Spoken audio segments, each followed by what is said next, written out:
So this Wolverine figure has me very confused. I haven't seen him yet. I just opened up the box because I want to be genuinely surprised. I'm kind of confused by him because he is billed as Extreme Wolverine. Right when he was unveiled on the live stream, Dwight was like, "And here we have Extreme Wolverine." We always got to show Wolverine some love, and this version is extreme. Extreme. If you want to see more extreme figures, maybe we'll see more extreme figures. And I'm like, well, first of all, yes. It's our first time doing extreme in a long time, or maybe our first official Extreme X-Men figure. I'd love to do that. Rogue or the Storm, they had some cool costumes in that run. 100%. I want an Extreme Storm, Extreme Rogue, a 2-pack with Bishop and Sage, and a Gambit. Gambit would be so easy to do. In fact, they have done Gambit before in one of those X-Men Legends waves. I'll overlay the image here. But it was curious that he said Extreme Wolverine, because if you're following along on the podcast, we are covering Morrison era New X-Men, which was running at the same time as Extreme X-Men. So New X-Men was the flagship title, and then you had Uncanny X-Men as sort of a sister title, and then you had Extreme X-Men as a spin-off title, right? So 3 very different books that we were getting at the time. Wolverine, of course, was in all of them. Well, asterisk on that. I know it's sort of like a running gag that Wolverine, especially during that time, was in every one of those titles. But he actually was not in Extreme that much. I want to say, I mean, of course he had guest cameos, but he was not a member of the team. The team consisted of Storm leading Rogue, leading Gambit, Bishop, Sage, initially Psylocke and Beast, in search of Destiny's Diaries, because they didn't trust Xavier with Destiny's Diaries. They thought no person should have all of that information, shouldn't know the future. So Extreme X-Men very much was its own separate title. It was written by Chris Claremont and art by Salvador Larroca, which was beautiful. Once Salvador Larroca left, the book kind of weaned off a little bit. I don't know. It wasn't the best. I was glad that Kitty came back. I was so glad that Rachel came back. But the art after Salvador Larroca, I was like, ooh. Anyways, so Wolverine never officially joined the team. He had like a couple issues where he was fighting with Deathstrike, but he never truly fully assimilated into the team. So that costume that we have seen him in, the black and yellow costume, and it's billed as Extreme Wolverine, is a little misleading because Wolverine never wore this costume. It was only for covers that were released in the Extreme X-Men, like in the 30s range. So he never actually wore this costume. Now, interesting enough, though, over in Ultimate X-Men, which is a separate universe, the Ultimate X-Men. It's not like the Ultimate X-Men we have today. Ultimate X-Men, back in the early aughts when it initially launched, was supposed to be a entry point for new readers. And we had an X-Men team there that had an entirely different history going on. And initially he had a different costume, especially during this time. It was more like an orange and black, right? And later down the line, we would see him in this costume. So this costume really does confuse me. Technically, I guess it's an Extreme X-Men. Now, interesting enough, Extreme X-Men came back a couple of years ago, but it was set in the past. So once Extreme X-Men, the team disbanded, they pick up in this new volume of Extreme X-Men with like a flashback story of like, the book has just ended, but here's one final adventure. And in this title, and I believe it came out in 2023, in this title, this is where Wolverine officially wears this costume. And so what I'm thinking is the Hasbro team picked up some recent issues of Extreme X-Men, and they were like, okay, Wolverine, we need a Wolverine figure for this wave. Let's do this one. So That is its very complicated sort of history. I wish we had someone on like the quality assurance side of Marvel being like, wait a minute here. This is not Extreme X-Men. This is more associated with Ultimate X-Men. So again, when they're like, oh, this is Extreme Wolverine, do you want to see other Extreme X-Men from this era? The first thing that gets to my mind is, wait, are they going to base it off of these current titles? Because those current titles, I don't like those costumes. You need the original Extreme X-Men in their actual garbs, in those costumes.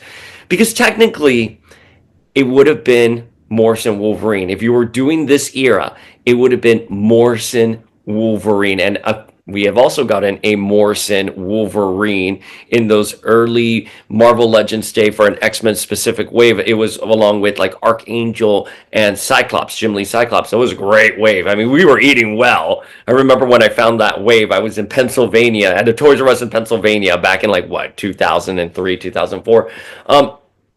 So I think if they wanted to make the splash, if Hasbro wanted to make the splash that they wanted to with like unveiling that they're going to do like early aughts X-Men, they should have done Morrison era Wolverine and then been like, oh, there are other teams around this time like Extreme, and people would be like, oh my God, Extreme Storm.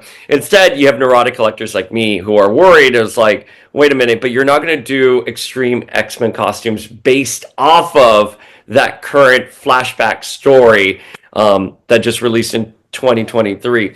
So I know what some of you are probably sounding off on, which is, well, they're probably saving the Morrison Wolverine and Morrison costumes for X-Men 97, since it was confirmed by Lenore Zan herself at D23 last year that they're going to be doing season 2 of, I was going to say Wolverine and the X-Men. Season 2 of X-Men 97. They're going to do season 2 of X-Men 97, and they're going to have their black leather costumes, which are the Morrison costumes.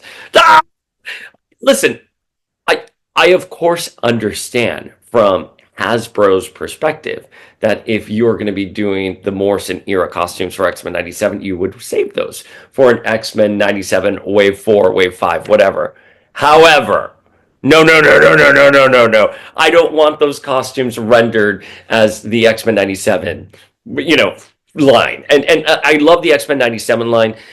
It is one of those things as a collector, I can't hold that Maddie and be like, oh, this is going to go in my comics display. She goes in her X-Men 97 display. I want a Morrison gritty era. That's what I want. Marvel Legends. I still want that box set. I want a Morrison box set with Beast, with Jean, with Emma in the diaper. We talk about that so much over on the podcast. So that's sort of the status of my feelings going into this figure. You're like, it's 10 minutes. Can you just get to the fucking review? I'm like, okay, I'll fucking get to this review now. I am in my closet again in New York. I'll be going back down south for a couple of days this weekend, so hopefully we'll have a nicer background. I have my Marvel Universe poster that I love very much, and my podcasting equipment is down there. But anyways, so let's take a look at this. And just so you know, all I did was open it up. I want this to be an authentic reaction. I got this off of Amazon. He was supposed to come initially like May, and then it updated to April, and then it updated to the end of March, and then he just appeared on my step yesterday. Okay. I think this was already said before or stated before, and we've talked about it, but this right here, this Salvador LaRocca, I don't want to look at the figure because I want to have the genuine reaction with you guys. This Salvador LaRocca art is X-Treme X-Men Volume 3. That's the recent series. So this is not the original. This isn't even the original cover. Similarly, I'm still like, this is like, I don't want to see you. Similarly with this, I'm pretty sure this is X-Treme X-Men Volume 3. Yeah, there's no doubt. And that's Salvador LaRocca. That's Salvador LaRocca art. Have I ever seen it? I'm sorry. Why is his costume black? Why is it black? It's supposed to be blue. What? That's like a different color. Now, okay, so this, I'm going to go based on memory. We do this all based on memory, but I'm going to do a quick Google search just to confirm this. And if I'm wrong, I'm wrong. However, this black costume is the X-Treme Wolverine cover. that we got in the original Extreme X-Men. Again, he didn't wear this in story. He did not wear this costume in story. He wore this only on a cover. And again, it's based off of Ultimate X-Men because Ultimate X-Men was really big at the time. So if you remember like X-Men Legends, the video games, they pushed the Ultimate costumes first and foremost. Look at that. All right, let's confirm. Okay, it was Extreme X-Men 27. All right. Well, yeah, I mean, listen. So now for good measure, Ultimate X-Men Wolverine. Okay, but you see the later Ultimate Wolverine costume is it's also has like a bluish tint. So it's not even Ultimate X-Men Wolverine. I mean, I'm sure sometimes the costume looks a bit darker, but like it's supposed to be a blue. So again, this is kind of like this figure is just a mind fuck for me. Why don't we open him? He doesn't come with a Nemesis. He doesn't come with a Nemesis part. It's just him. It's just Wolverine with a bunch of alternate hands. It's like a lot of hands that he comes with. I enjoyed the first couple arcs of Ultimate X-Men. Again, it was something different in the early aughts, and Ultimate X-Men was an entry point for, well, this opened up very clean. Go ahead, I didn't have to tear it over. Open. But it was an entry point. You can already see where my reaction is going to go. He looks better on camera than he does IRL. It was an entry point. Ultimate X-Men was supposed to be an entry point because we did not have Wikipedia back then. There was no Wikipedia, so you couldn't just dive into the Marvel Universe. You'd be a little lost. And so this was a way of getting people to come to Marvel and to get to know the characters. And hopefully that means they would go to Marvel 616, the main books. What to say about him? I like the butterfly joints. Butterfly joints. The deco is not as clean as the other figures. And I'm sorry, I hate being that person. I truly do. But the thing is, like, when you look at Paige Guthrie, which I think represents the best of Marvel Legends, for a B-list character, C-list character, getting this treatment in Marvel Legends with her own special accessory, my goodness, she represents the best of Marvel Legends. Her paint apps are near perfect. Near perfect. I'm not saying that you can't find something here or there, although I'm not finding anything here. I'm just saying she looks great. Whereas Wolverine, like the yellow right here by the joints, I get it. Listen, I'm not never a deal breaker for me. I still defend. Well, I don't defend it, but the Marvel Legends Hellcat, like her boots were way off. They looked so sloppy. I think if they had put her on the smaller frame female body instead of like the brute female body, Hellcat would have been. I would defend this.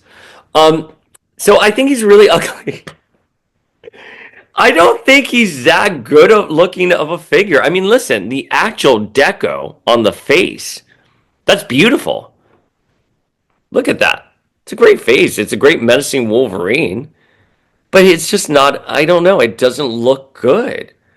It doesn't look good at all. I will tell you, Grandpa Dayspring has been around since the days before we got claws like this, where we got like little like spaghetti claws that were just, they always like fell off and they looked terrible. And then I believe we got metal claws. Was it in the X-Force box set Wolverine? Is that where we first got our metal claws? And I love those metal claws. But these claws right here, I think they're good. They're great. Fantastic. Look at that. They're great claws. Yeah, I'm happy with the standard claws that we're getting for Wolverine. Could always be worse. Not as good as a metal claw, so, but I understand. Price efficiency. Lots of talk about Hasbro's prices going up soon. Guys, I know people get angry about it. I know it's a sore subject, but, they need to survive. Hasbro, this quality, even though I think this is a god-awful, ugly figure, probably the worst Wolverine figure we will ever get. It's still a great-looking figure. It's still the quality, look at that, is light years better than so many other figures out there.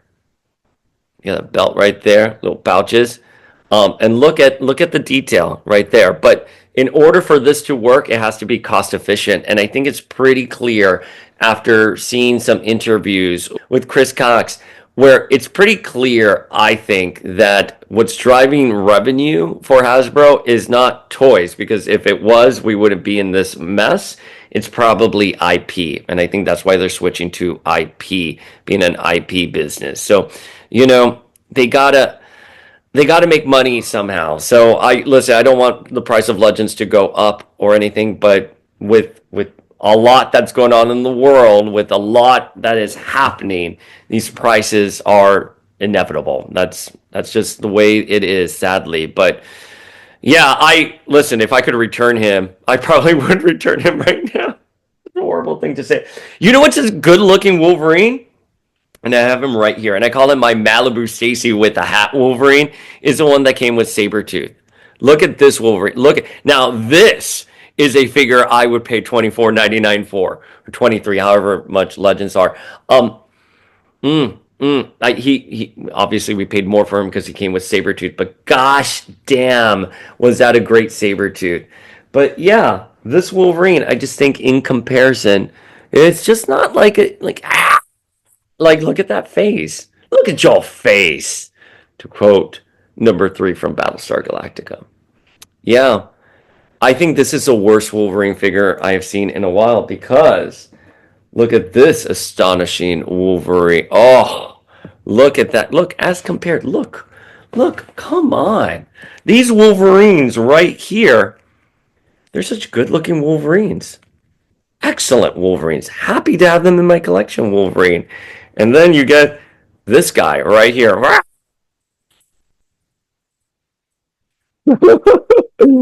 You know what I mean? Oh, not very attractive. Oh, he should have come with a bath to incentivize people. Why put him here? They should have given him a bath because he could easily be passed on. Now I'm curious, do people pass on a Wolverine figure? Especially this Wolverine, which is a fan channel wave. Like, it's not like little kids are going to Target or Walmart and they're like, there's Wolverine, we want Wolverine. I mean, Wolverine also is very different from when I was growing up, because we had the animated series that made him very popular. Love X-Men 97 to death, but it's not even in the top 10 Nielsen ratings charts. So, you know, the original cartoon aired on a Saturday morning, and it was something like the ratings were insane. There were like 25, 26 million people watching this. That was insane. I think X-Men 97 is probably in like the 4 or 5 million, and it's not even on the top Nielsen ratings. So do people even know who Wolverine is? Like little kids? I'm sure a lot of people are like, yes, Jay Spring.